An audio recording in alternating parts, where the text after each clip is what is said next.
Hello, everyone, and welcome back to the Great Ace Attorney Chronicles. In the last episode, we met Charlie Brown, the Lord Chief Justice, at the top of a steampunk bell tower, which was his office, apparently.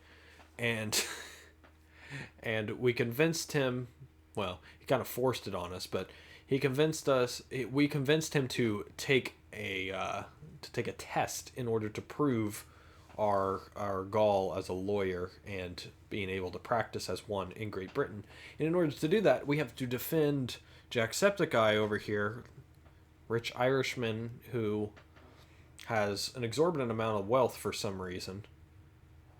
And we have to defend him from the charge of murder against a prosecutor that sounds like Dracula. And, well, you'll see how he looks shortly. But yeah, I still have played this part. I will definitely tell you guys when we get to the part that I haven't seen yet. It'll probably be at the end of this part. So let's see. What have we got going on here?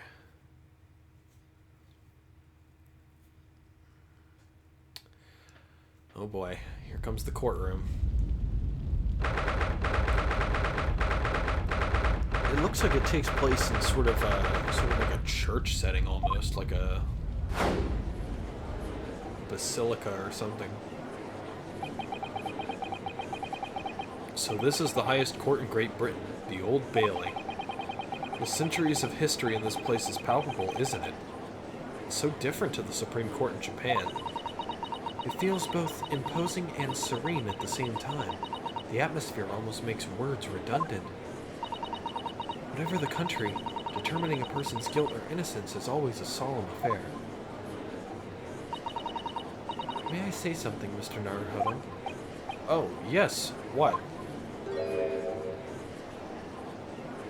Our eyes are bugging out again.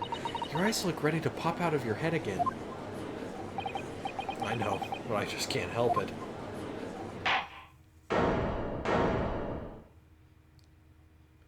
Santa Claus is the judge. Let's go.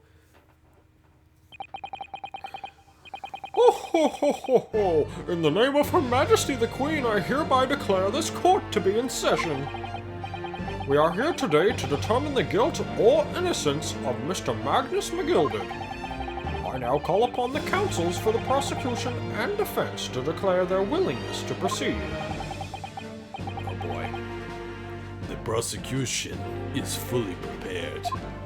I'm just gonna make him sound like a vampire. Like just a 1800s vampire. Even though this does take place in the 20th century. That must be the Reaper of the Bailey. He really does look fully prepared to dispatch his next poor victim to the underworld. Counsel for the defense, you appear to be Eastern. Do you speak English? Huh? Oh, yes, of course. Sorry. But he asked if the defense was ready. I couldn't be further from ready if I tried. Those eyes please me. Nipponese. They shroud your fear, your doubt, your trepidation. They run wild, clinging to some phantom notion of courage. The quintessential look of a sacrificial lamb. Ugh, a cold shiver just ran down my spine, all the way to the tips of my toes. Now, Mr. McGilded. Yes, oh my god, what the, how do I go from that to Irish? Yes, my lord. You stand accused. Oh my god. See, this is what you have to look forward to for the next, I don't know how long this is, probably 8 parts. Jesus Christ. You stand accused of murder, a capital offense. You could be sent to the gallows if found guilty. Are you quite sure you wish to entrust your defense to this foreigner? As I've always said, my lord, it is a grand thing to give opportunities to the young. Even if the fellow is a student from some little island off in the Far East. Is it not the British way to ignore the dangers to yourself and give those less fortunate a fair chance? I'd like to think that acts of chivalry do the great British Empire proud.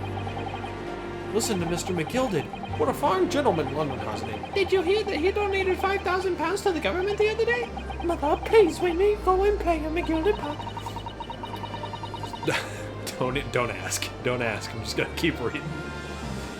It seems as though everyone in the public gallery is firmly behind Mr. McGilded. That's definitely welcome news, and he certainly has a way with words. I'm surprised he couldn't convince anyone to defend him. Eloquently put, Mr. McGilded, and most laudable sentiments. Now,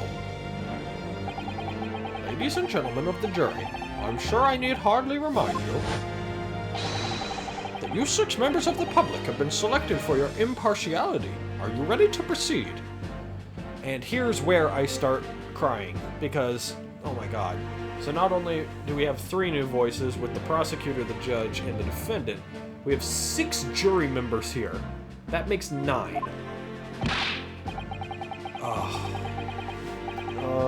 What voice am I gonna give you? Yes, my lord. If the task to send rotters to the gallows where they belong, I'm more than ready. At the manor, his lordship always says we should dispose of rubbish promptly. Naturally, I agreed. Ha! Any criminals here will soon be wishing they never set eyes on me.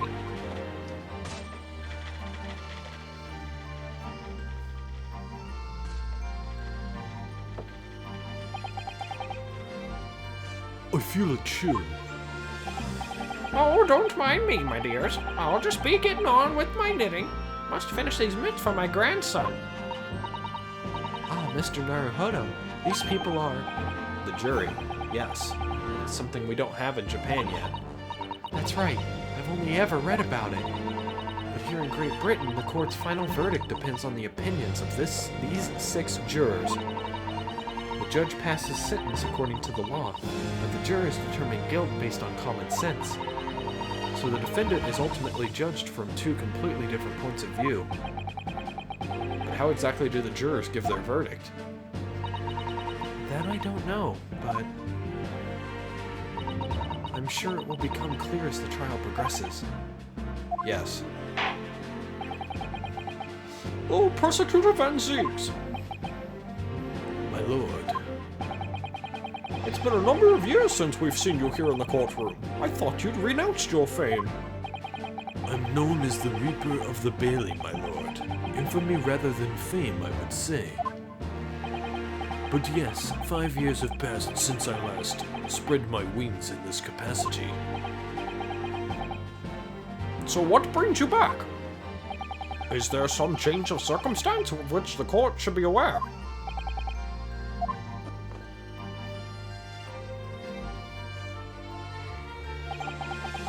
I leave that to your imagination, my lord.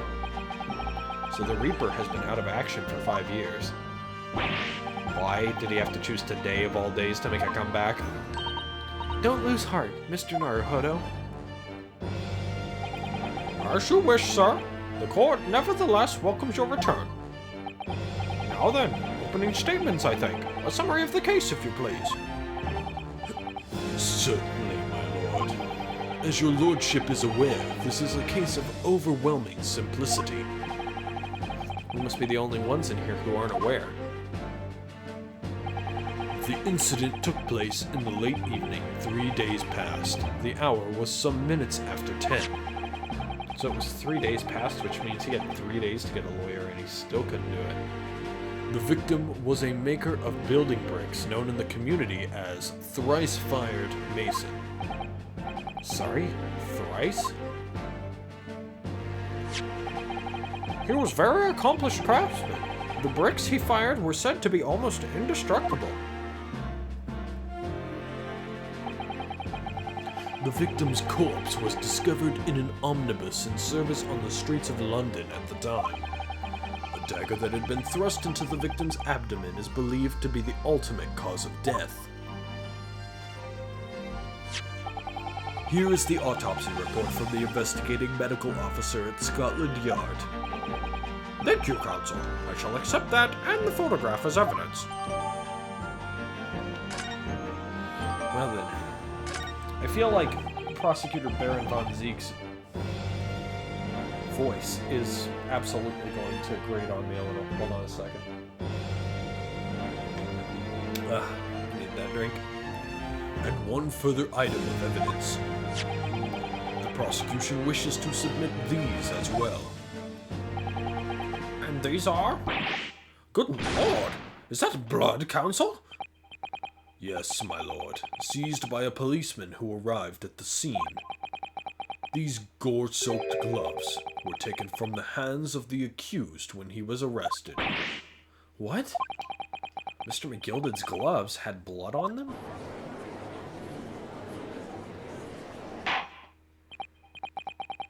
Yes, I will accept these as evidence as well.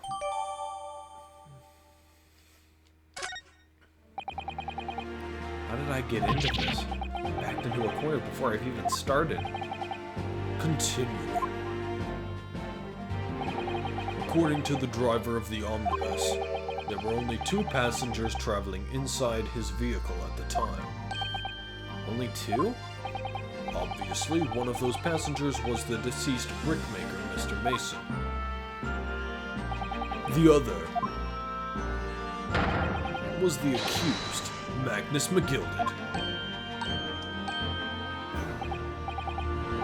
Well, rather damning circumstances to say the least. Defendant, what say you? Well, of course, I have no recollection of such a thing. Mr. McGilded. To be sure, I rode the omnibus that evening. Whenever I'm in a carriage, I'm taken with a fierce tiredness, and I always succumb to it. Are you claiming to have been asleep? 'Tis the motion of the carriage, my lord. Lilting so it is, and when I opened my eyes again, it was a desperate sight before me. The body of a man I'd never laid eyes on before in me life. Now I ask yous, what good-hearted soul wouldn't rush to help a fella bleeding from his stomach? I wasn't about to start worrying about me gloves now, was I? I reached out to give the man a hand. So the blood got onto the gloves then, after the man had been killed. Unfortunately, that statement of the driver's is only the beginning. What? That's not all of it? There were multiple witnesses to the precise moment at which the brickmaker was fatally stabbed.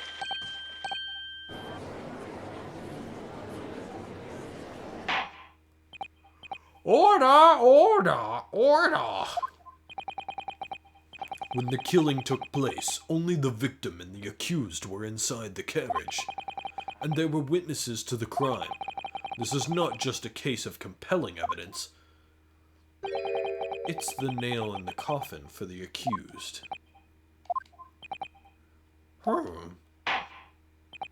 Thank you, counsel. The circumstances of the crime have been made quite clear. I think we will hear testimony from these witnesses first of all. Your wish is my command. Bailiff, bring the witnesses in at once.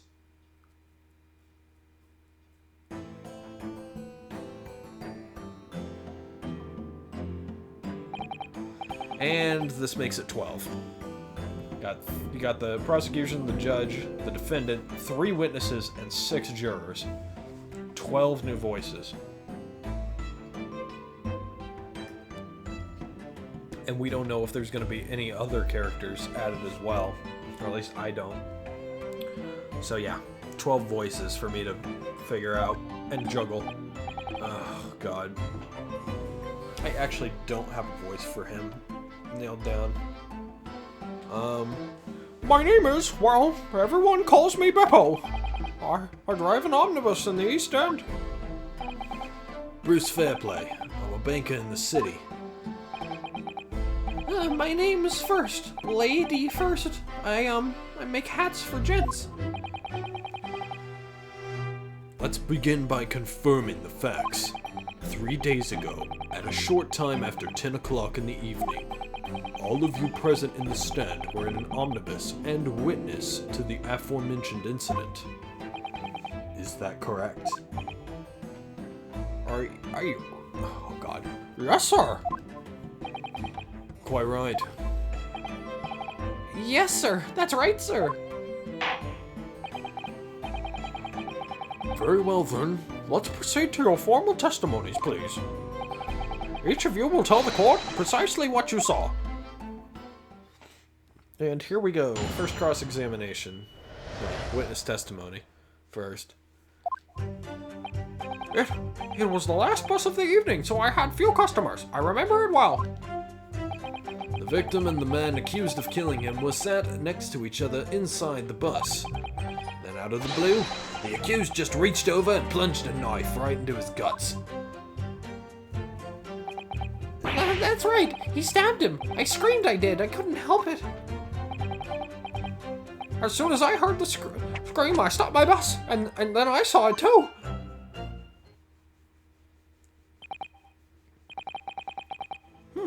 Unambiguous testimony, I must say. Exactly, my lord. These men witnessed the incident in the omnibus with their own eyes. I'd like to ask a question, if I may. Yes, counsel? Well, this testimony makes absolutely no sense to me whatsoever. Why not? Well, the incident took place inside a moving carriage, didn't it? As has been clearly stated from the outset, yes. Well, in that case, how could those two witnesses possibly have seen what happened? There's no way they could have seen the inside of the moving carriage. There's something happening outside my house, behind it, like construction work or something, so I'm sorry if that gets picked up, but...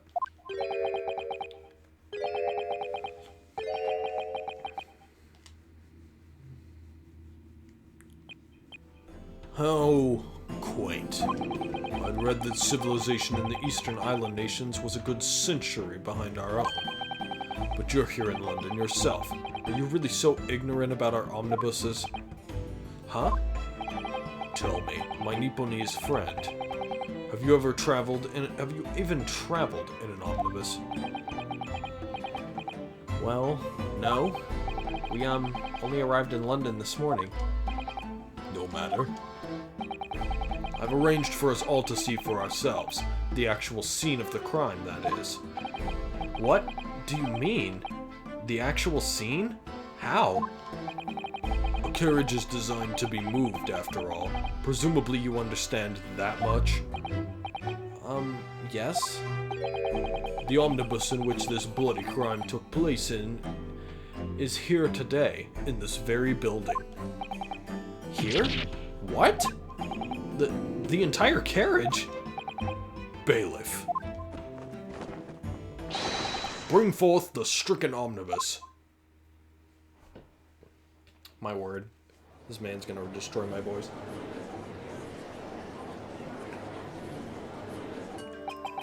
So that's an omnibus.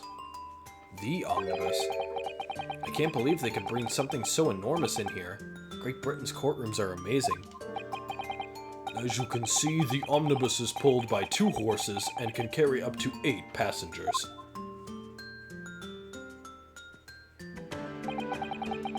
Four passengers seated inside the enclosed cabin, and another 4 on the rooftop deck above. Every Londoner knows that the best views of the city's architecture and sights are to be had from the top of an omnibus. And I should point out to our foreign guests that there is a skylight in the roof, allowing a view of the interior from the seats above. Ah, skylight. Oh. The penny drops at last, I see. These 2 gentlemen were occupying the rooftop seats on this omnibus when a murder took place. That is how they came to witness the grim incident. Through the skylight. Oh, that makes perfect sense. Well, counsel, this is a first. In all my years behind the bench, I'd never experienced the crime scene itself being brought into the courtroom. There are a number of important clues remaining inside the carriage, my lord. I would like to submit the omnibus itself as evidence. That is the prosecution's wish.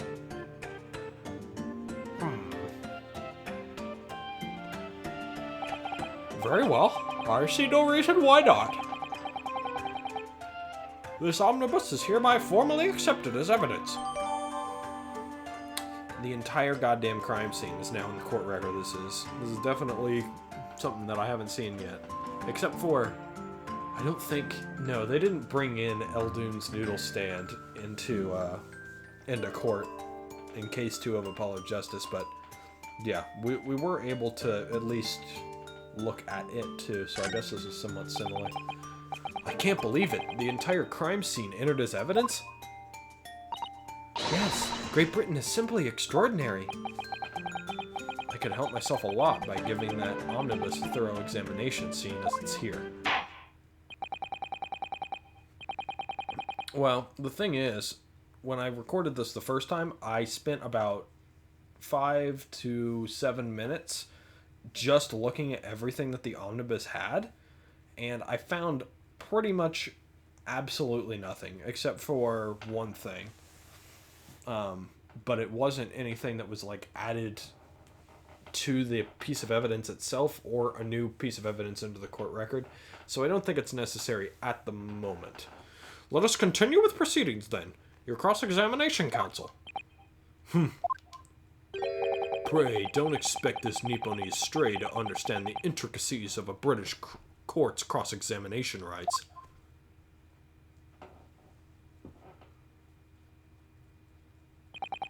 Alright, my first cross-examination in a British court.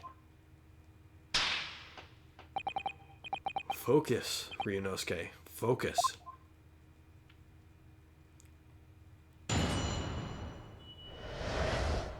What the witnesses saw...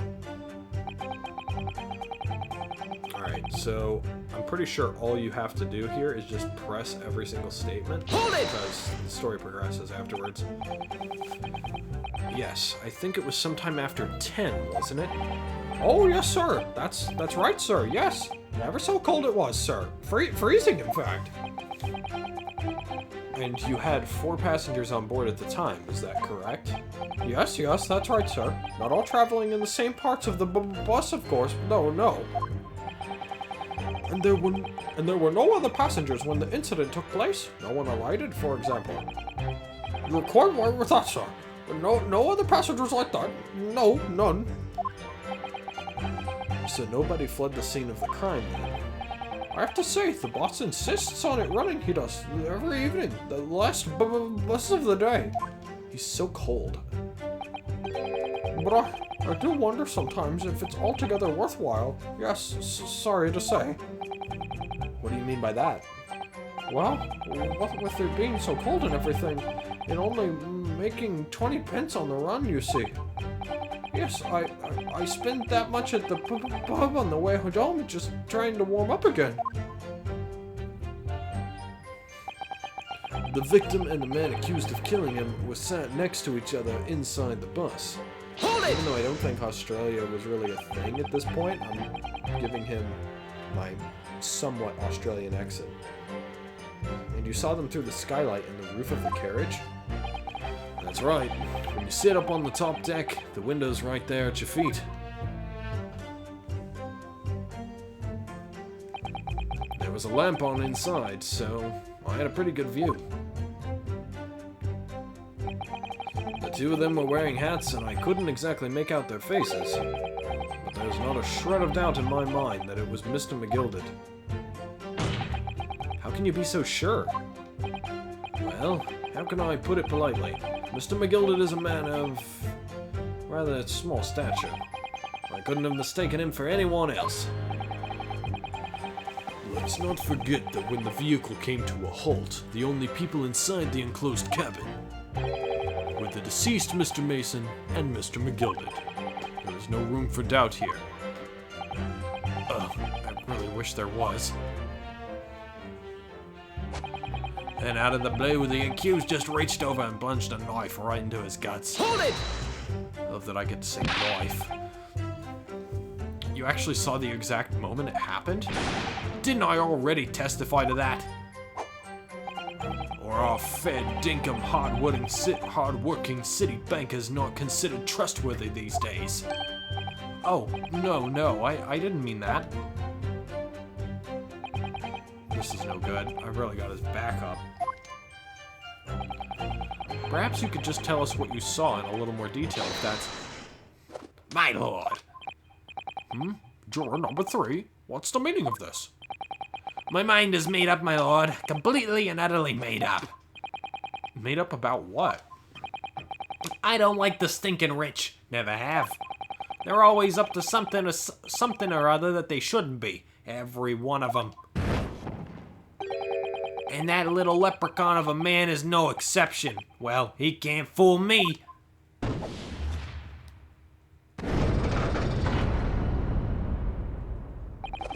There's no point wasting time listening to any more of this. That's my opinion on the matter anyway.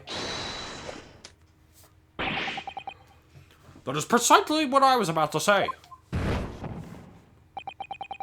As the foreman of the jury, it's my duty to set a good example to my fellow jurors. I like that voice better for him than anyone else.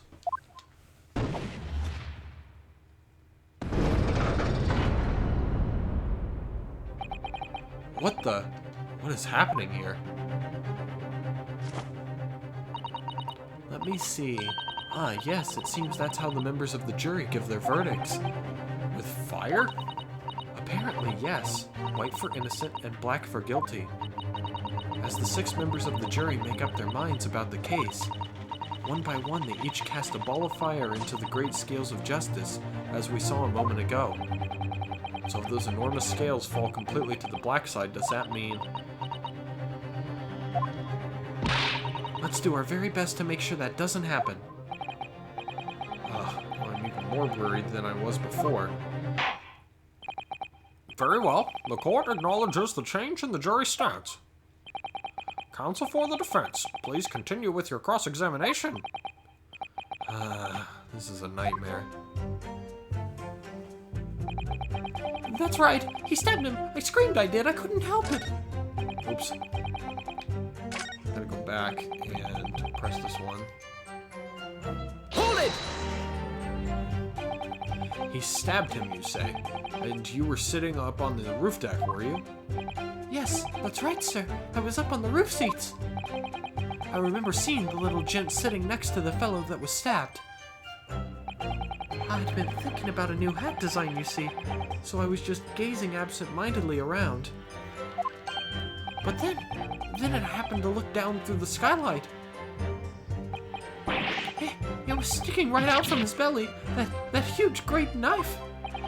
A grim sight indeed. That didn't help me at all. The jury look like they're even more convinced my client did it than they were before. It appears to have made everyone even more dubious that Mr. McGilded is telling the truth. If only we had some evidence to counter their suspicions. Mr. First. Oh, yes, sir? Is this the knife you saw? Oh, good grief, yes, that's it, the very one, sir. Is that? Yes, counsel. This is the blade that was driven into the victim's belly like a stake through the heart. The vampire allegories continue. That is a blade of considerable size, counsel. It is, and furthermore, the scabbard is emblazoned prominently with a certain initial. The letter M, which seems oddly familiar. Please no. M, for Magnus perhaps, or McGilded possibly. Take your pick. It seems this particular big name in London made a magnificent mistake. Objection! But there are M's everywhere. Yes! Like in Mason. Objection! This blade is far too extravagant for a poor brickmaker to have owned. No, this weapon of murder almost certainly belongs to the accused. Not conclusive, but certainly compelling, counsel. Well, we got a new piece of evidence at least. My lord, if you'll forgive the interruption. Juror number 2. Go on. Mr. McGilded is a pillar of society and a gentleman gentleman's word should be sacrosanct. However, those of us in service know we must accept hard truths. Wait, what are you about to do? Dispose of the rubbish.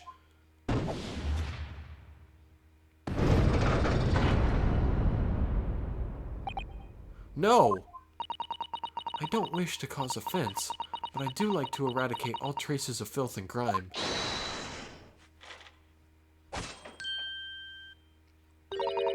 I have painstakingly typed every word uttered here today and cross-referenced all the facts.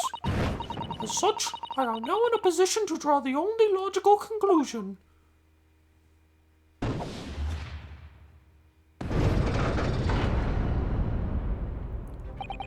Not again. That's 4 out of 6 jury members who have proposed a guilty verdict. There were only 2 left. We've had it. Every time I press these witnesses for more information, I just make the situation worse. Nevertheless, what we need more than anything at the moment is more information. We're still very much in the dark. I suppose I'll have to just keep pressing the witnesses, knowing that more sparks may well fly. We mustn't give up hope that we'll uncover something that will give us a way to fight back. But... Alright, I'll keep trying. I can't give up. I just need to keep calm and listen to the witnesses' statements again. Hold it! Here's the last one. What exactly did you see? Oh, well, sir, that would be the passenger, sir. Yes, collapsed on the floor he was. And by the passenger, obviously you are referring to the victim, Mr. Mason, the brickmaker. And then the other passenger had that knife in his hands, like this. By the other passenger, obviously you are referring to the accused, Mr. Magnus McGilded. And then he plunged it down like this, stabbing the other passenger in the belly. What?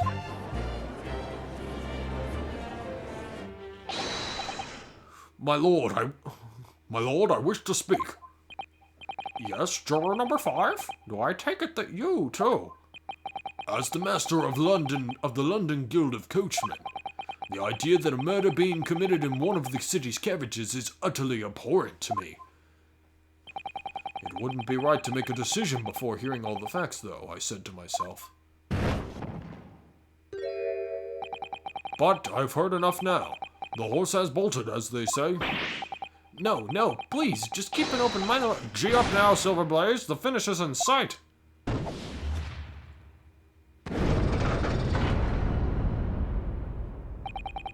Beppo is a long-standing member of the guild, and I trust what the man says. Oh, thank you, sir. You're too kind, sir. This is too unkind, sir. Which now means that 5 jurors agreed to condemn this man.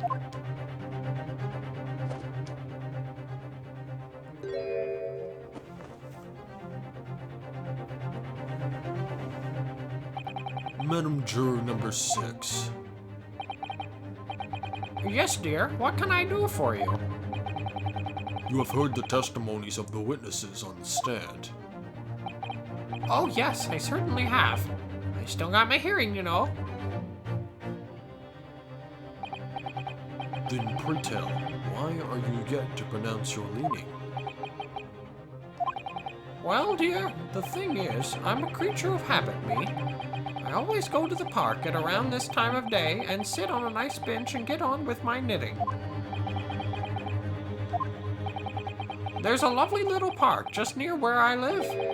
McGilded Park, it's called. The gentleman donated it to the city, you know, to put a smile on Londoners' faces, he said. I can't imagine such a fine young gentleman would have it in him to take another man's life. He's always doing wonderful things for the city. That's right, a man like that wouldn't stab someone, surely.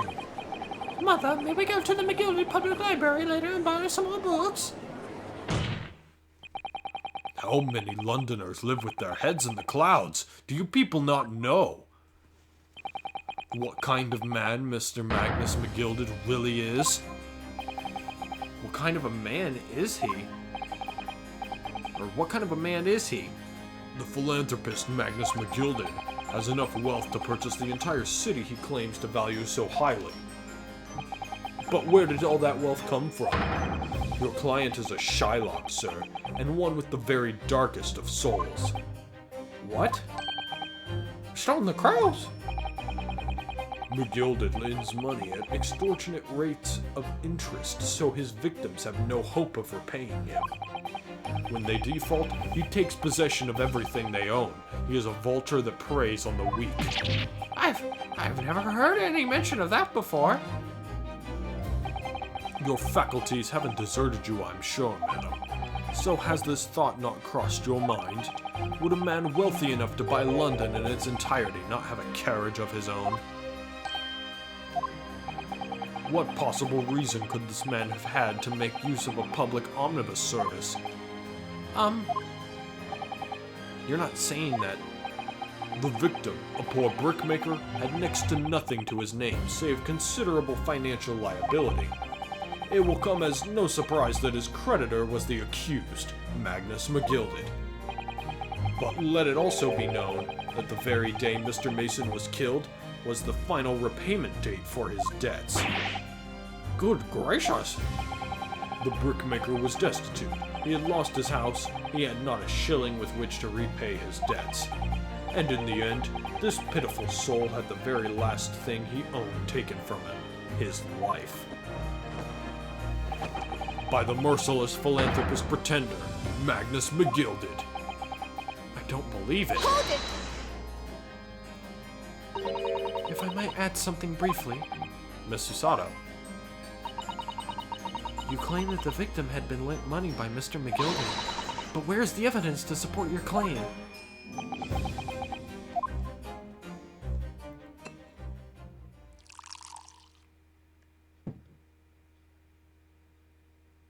I like how his wine glass or his wine bottle over there has two scythes on it for the Grim Reaper. That's actually awesome. I didn't notice that the first time playing through this. I like that a lot. Pray forgive the discourtesy of filling my hollowed chalice in a court of law. Aha! There it is! Lord Van Zeek's hollow chalice. How can this be considered acceptable? But I find myself in unexpectedly good humor. I had heard ladies from the Far East could show great courage, but I didn't expect to experience it myself. Ah! As judicial assistant to the defense, I am simply doing my job. What a pity that your display of courage is in vain. This is the debtor's ledger, which details all monies loaned by the accused. You will find the victim's name clearly recorded inside. Oh. Allow me to present this ledger as evidence. And pray forgive the discourtesy of raising my chalice in a toast to the enigmatic East at the same time. A marvelous toast, Counsel. I will gladly accept this new evidence. Oh boy. Ah, yes, 20 guineas. The victim owed a considerable sum. And the accused made quite certain he had ample recompense.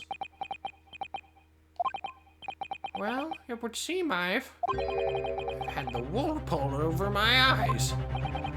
Regrettably, madam, that is the modus operandi of the accused. And it's such a pretty little park, too. What a scoundrel. Still, maybe it's all for the best. Ah, wait a minute. Let's think about this a little more before... I don't stand for nonsense!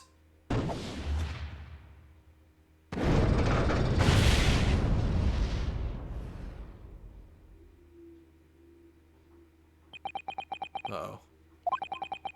That was it. The last juror's decision. You know, this court system's fucked. I'm just gonna say that right now. This whole court system's fucked.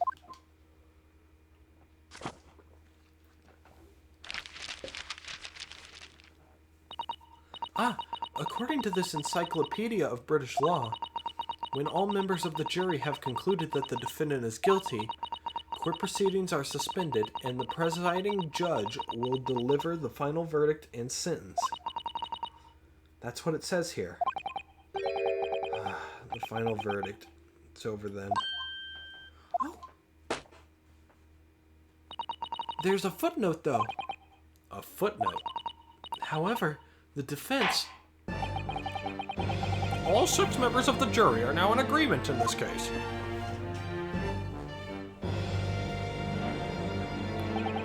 Allow me to convey my respect for your swift and righteous decision.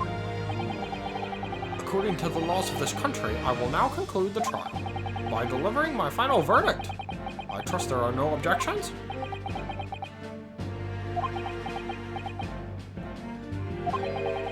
Miss Susato, just tell me one thing. Oh, yes? You were in the middle of saying something before. The footnote in your Encyclopedia of British Law. However, the defense... What did it say next? Oh, yes, of course. One moment. When all the members of the jury have concluded that the defendant is guilty, court proceedings are suspended and the presiding judge will deliver the final verdict and sentence. Then the footnote says, however, the defense has the right to demand a summation examination of the jurors at this point. Ooh, what is that? Summation examination? Objection! A summation examination? From which century has that tome you have there been resurrected? Judging from the binding, I would say that book is at least 50 years old. Any modern text on British law wouldn't even give such an antiquated procedure. I skipped that on accident. Any modern text on British law wouldn't even give such an antiquated procedure a mention. It's a relic, long forgotten and certainly no longer practiced. So you're out of luck. Oh. What even is it, Miss Susato? This so-called summation examination? Oh, one moment, and I'll read about it.